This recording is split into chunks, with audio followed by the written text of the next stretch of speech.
Hi, I'm Mark Ellison from 5 Daily Trivia Questions, and I've got some wickedly bad news for you. Next week is Villains Week, where we'll be celebrating the most memorable antagonists from pop culture. Every day we'll focus on a different set of iconic villains, from James Bond's greatest foes to Star Wars' Dark Side, Disney's animated antagonists, Batman's rogues gallery, and horror's most terrifying monsters. I've got a villain question for you right now. Which James Bond villain had steel teeth and appeared in 2 films, The Spy Who Loved Me and Moonraker? Was it Odd Job, Jaws, or Blofeld? If you knew it was Jaws, then you're going to love what we have in store. And if you didn't know, well, there's no better time to learn about these unforgettable characters. Join us for Villains Week on 5 Daily Trivia Questions. Subscribe for free right now wherever you get your podcasts. And remember, sometimes it's good to be bad. Calaroga Shark Media. From the McDonald Islands, where you can tariff us, but you can't stop us from podcasting, this is Ballot. The McDonald Islands? I bet Trump thought it was McDonald's Island. That sounds like his version of a Jeffrey Epstein fantasy, but with less shady stuff and more fries. Donald Trump's new tariffs are so comprehensive they include a remote Antarctic island inhabited almost exclusively by penguins. That's right, the president has declared economic war on flightless birds. The penguins couldn't be reached for comment, but I'm guessing their response would be squawk. An Australian territory in the Southern Ocean made Trump's tariff list despite having 0 trade with America last year. None! That's like me putting a restraining order on Brad Pitt. It's completely unnecessary. And frankly, he doesn't know I exist. And just to be clear, the McDonald Islands have nothing to do with the fast food chain. There are no Golden Arches, no Happy Meals, and certainly no McFlurry machines that are mysteriously always broken. Norfolk Island, another Australian territory, got slapped with a 29% tariff compared to just 10% for mainland Australia. When asked about this, Australian Prime Minister Anthony Albanese said, "I'm not sure what Norfolk Island's major exports are to the United States." Neither does Norfolk Island. Their main industry is tourism, mostly Australians visiting other Australians. Trump's tariff chart is like a drunk person throwing darts at a world map. The Falkland Islands got hit with 41%, while Britain only got 10%. Reunion Island, a French territory, faces 37% compared to France's 20%. Svalbard and Jan Mayen, Norwegian territories near the Arctic, also made the list. Jan Mayen Island has no permanent population. The only people there are 18 staff members at a weather station. Trump just put a tariff on weather reports from an empty island.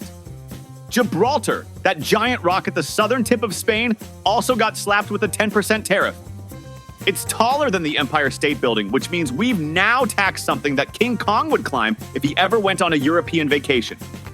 The White House didn't respond when asked why these remote territories were included or why they face different rates than their parent countries. I'm guessing the explanation is something along the lines of, "We saw them on a map once and thought, why not?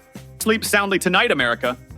Those penguin imports from Heard Island that were flooding our shores and stealing our jobs will finally be subject to a 10% tax.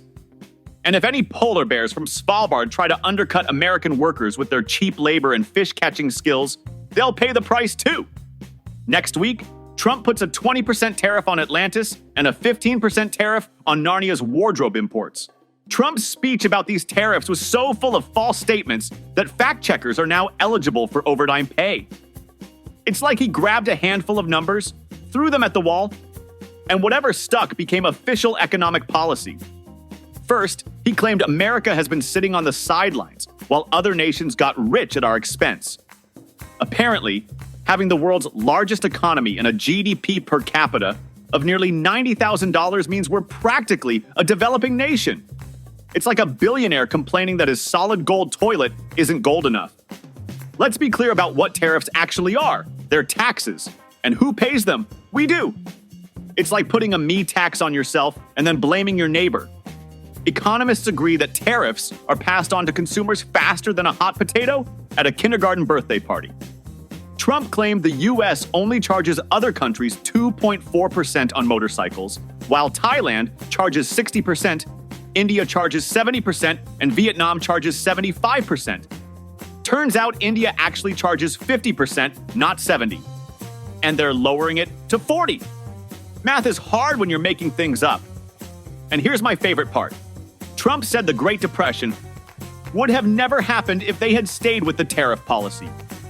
Historians actually believe the Smoot-Hawley Tariff Act of 1930 worsened the Depression because it started a global trade war.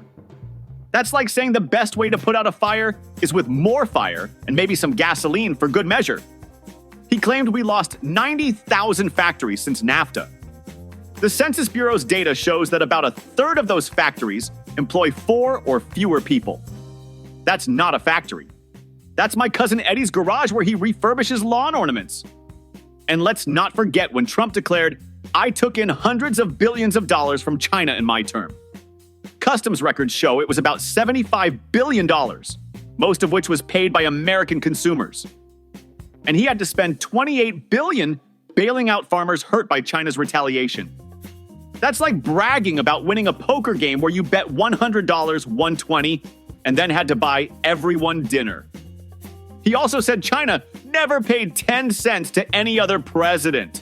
Apparently, he's never heard of the Tariff Act of 1789, signed by George Washington when trade with China was already established.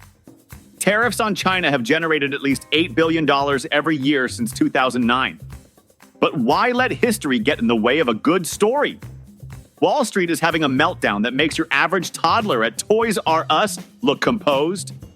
The S&P 500 dropped 4.3% on Thursday. That's the market equivalent of finding out your ex is dating someone who's both better looking and funnier than you, while frantically checking their stock apps.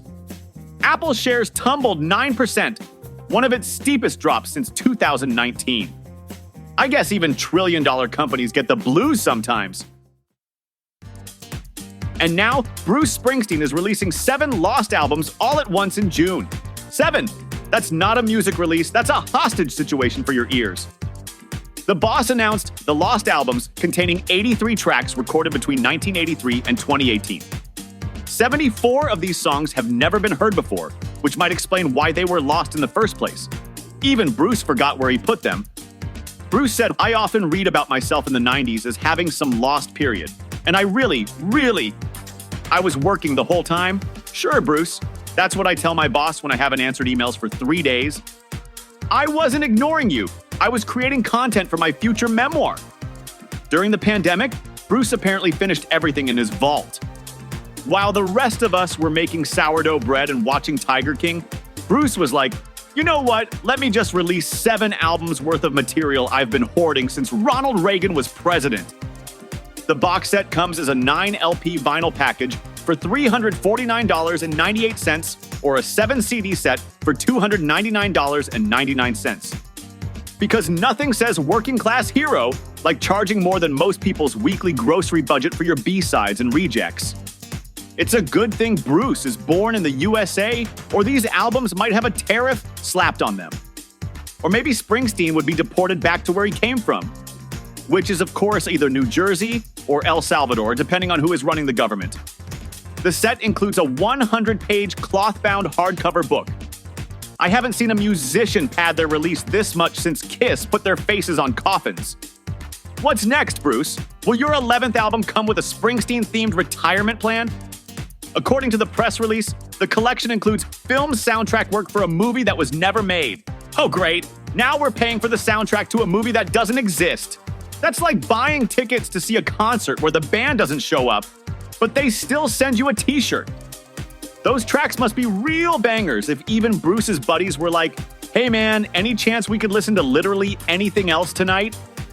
The comments on the announcement are largely critical, focusing on the high price tag. You don't say. Turns out the streets of Jersey aren't the only things that are on fire.